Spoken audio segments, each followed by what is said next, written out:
Hello everyone, this is Diane Bondi from Yogastea, and I wanted to come to you today with a question from one of our members in our member group about pain in the wrists and the hands when you're doing downward facing dog.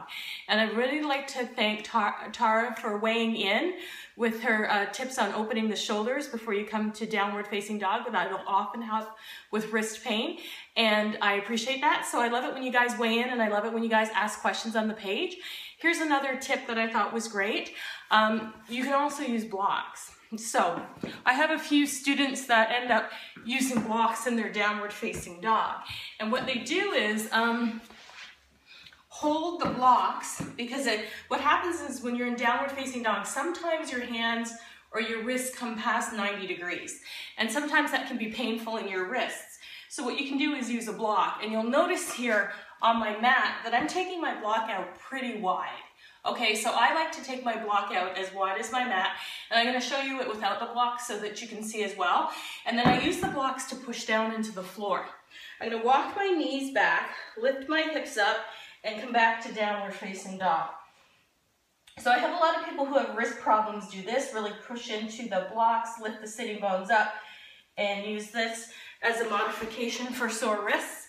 Another thing you can work on doing is making sure that your hands are properly placed. So you want your hands to be a little bit wider.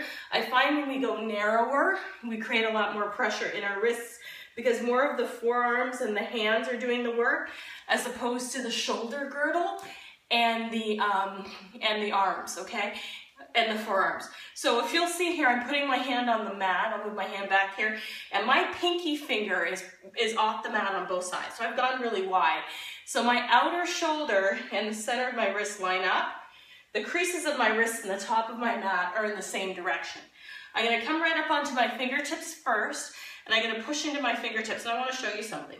When you push down into your fingertips and pull the energy up into the center of your hand, almost like a suction cup, you can hold, I'm doing full down dog here, a lot of pressure into your finger pads, okay? My finger pads don't have any pain, there's pressure because I can feel my weight pushing down.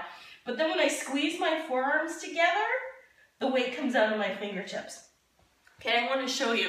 So if you can get into the idea of pushing down through your fingertips and your knuckles in the same way, this can also help with wrist pain.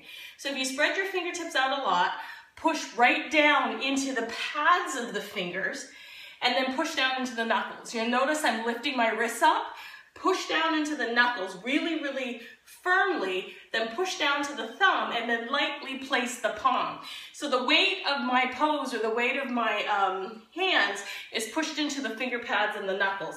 Then I'm going to pull the arms in toward each other energetically, like I'm squeezing a beach ball between my hands, and then lift my hips up and back. And I find that where I'm working in this pose now is my forearms, my upper arms, my shoulders, and my chest, and there's little or no weight into my wrists. So this is something we can try, or something you'd like to try, and give me some feedback. So you can leave some comments in the comment box below, or you can leave some comments on the Facebook page, and let me know what you think. Thanks so much for coming out. Namaste.